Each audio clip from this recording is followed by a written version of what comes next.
দৌল মহোৎসৱলৈ মাজত কেইটামান দিন বাকী। বৰপেটা সত্ৰত ইতিমধ্যে আৰম্ভ হৈছে দৌল মহোৎসৱৰ ব্যাপক প্ৰস্তুতি। অহা 13 মাৰ্চৰ পৰা 16 মাৰ্চলৈ 4 দিনীয়াকৈ অনুষ্ঠিত হ'ব দৌল মহোৎসৱ। বৰপেটা সত্ৰত 13 মাৰ্চত অনুষ্ঠিত হ'ব গোন্ধযাত্ৰা। দ্বিতীয় আৰু তৃতীয় দিনা অৰ্থাৎ 14 আৰু 15 মাৰ্চত ভৰদৌল উদযাপন কৰা হ'ব। চতুৰ্থ দিনা 16 মাৰ্চত বৰপেটাৰ বিখ্যাত সুঁৱৰী বা ফাকুৱা অনুষ্ঠিত হ'ব। এইবেলি সত্ৰৰ সত্ৰীয়া ৰীতি পৰম্পৰা অটুট ৰাখি কিছু আড়ম্বৰপূৰ্ণভাৱে দৌল মহোৎসৱ পালন কৰিবলৈ লোৱা হৈছে। দৌল মহোৎসৱত ৰাজ্যখনৰ লগতে দেশ বিদেশৰ পৰা আহিবলগীয়া যাত্ৰীসকলৰ নিৰাপত্তাৰ দিশটোৰ বিশেষ গুৰুত্ব প্ৰদান কৰা হৈছে। সত্ৰ পৰিচালনা সমিতিৰ সম্পাদক অশোক কুমাৰ দাসে জনোৱা মতে উৎসৱৰ সময়ত ভিৰ নিয়ন্ত্ৰণ আৰু জৰুৰীকালীন নিৰাপত্তাৰ ওপৰত বিশেষ গুৰুত্ব প্ৰদান কৰা হৈছে। সত্ৰৰ পৰিচালনা সমিতিৰ সম্পাদকগৰাকীৰ মতে সত্ৰ চৌহদত প্ৰায় শতাধিক চিচি কেমেৰা স্থাপন কৰা হ'ব। ভিৰ নিয়ন্ত্ৰণৰ বাবে ফ্লাইং স্কোৱাডৰ ব্যৱস্থা কৰা হ'ব। ইয়াৰ উপৰি জৰুৰীকালীন পৰিস্থিতিৰ বাবে আপতকালীন সেৱাৰ দল সাজু হৈ থাকিব। ইপিনে ফ্লাইং স্কোৱাডে সত্ৰৰ চৌহদৰ চাৰিওফালে নজৰ ৰাখিব আৰু সেই সম্পৰ্কে সত্ৰ পৰিচালনা সমিতিক অৱগত কৰি কঠোৰ ব্যৱস্থা হাতত ল'ব। ইয়াৰ উপৰি বৰপেটা জিলা প্ৰশাসন আৰু বৰপেটা পৌৰসভাৰ সহযোগত সত্ৰ পৰিচালনা সমিতিয়ে যান বাহন ৰোৱাৰ বাবে বৰপেটা চহৰত কেইবাটাও বিনামূলীয়া পাৰ্কিঙৰ ব্যৱস্থা কৰিছে। মুঠৰ ওপৰত দৌল মহোৎসৱ যাতে সুকলমে অনুষ্ঠিত হয় তাৰ ওপৰত গুৰুত্ব আৰোপ কৰি দৌল মহোৎসৱৰ প্ৰস্তুতি চলাই আছে বৰপেটা সত্ৰ পৰিচালনা সমিতিয়ে। আপোনালোক নিশ্চয় অৱগত যে অহা 13 মাৰ্চৰ পৰা 16 মাৰ্চলৈ বৰপেটা সত্ৰত 4 দিনীয়া বিস্তৃত কাৰ্যসূচীৰে শ্ৰীকৃষ্ণৰ দৌল যাত্ৰা মহোৎসৱৰ আয়োজন কৰা হৈছে।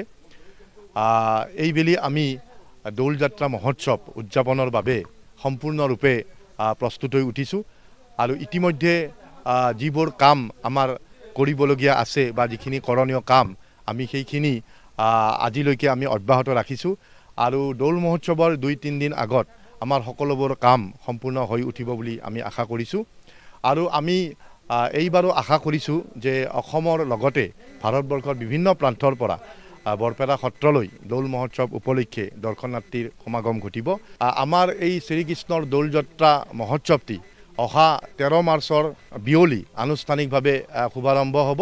আমাৰ মণিকূট গৃহৰ পৰা দৌল গোবিন্দ আৰু কলীয়া ঠাকুৰ মহাপ্ৰভুৰ বিগ্ৰহ আমাৰ মঠৰ চোতাললৈ উলিয়াই অনাৰ লগে লগেই আমাৰ দৌল মহোৎসৱৰ কাৰ্যসূচীৰ শুভাৰম্ভ ঘটিব আৰু আমাৰ 15 মাৰ্চৰ নিশা আমাৰ দৌল গৃহৰ পৰা গোসাঁইক অৱৰোহণ কৰোৱা হ'ব আৰু প্ৰথম দিনা গন্ধযাত্ৰাৰ দিনাখন নিশা আমাৰ গোসাঁইদ্বয়ক আমাৰ দৌল গৃহত আৰোহণ কৰোৱা হ'ব।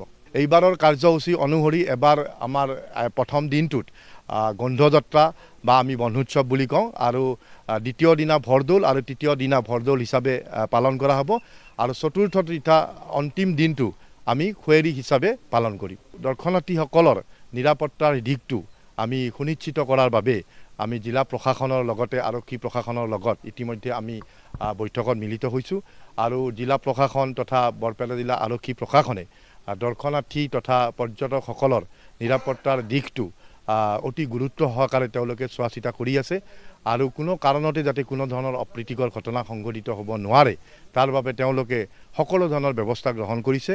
প্ৰয়োজন সাপেক্ষে তেওঁলোকে অৰ্ধসামৰিক বাহিনী মোতায়েন কৰা হ'ব বুলিও আমাক জানিবলৈ দিছে আৰু এইবাৰ আমি দৌল মহোৎসৱটি কিছু আড়ম্বৰপূৰ্ণভাৱে জাকজমকতাৰে লগতে এই কথাটো উল্লেখ কৰিব লাগিব যে আমাৰ যি আধ্যাত্মিক বা ধৰ্মীয় কাৰ্যসূচী এই আধ্যাত্মিক বা ধৰ্মীয় বা পৰম্পৰাগত যিবোৰ কাৰ্যসূচী এই কাৰ্যসূচীবোৰত কোনো ধৰণৰ ব্যাঘাত বা আঘাতৰ সৃষ্টি নোহোৱাকৈ আমি জাকজমকতাৰে বা আমাৰ যি পৰম্পৰা ঐতিহ্য সেইবোৰ আমি আগৰ দৰে অক্ষুণ্ণ ৰাখি জাকজমকতাৰে আড়ম্বৰপূৰ্ণভাৱে আমি দৌল মহোৎসৱটি আয়োজনৰ প্ৰয়াস কৰিছোঁ।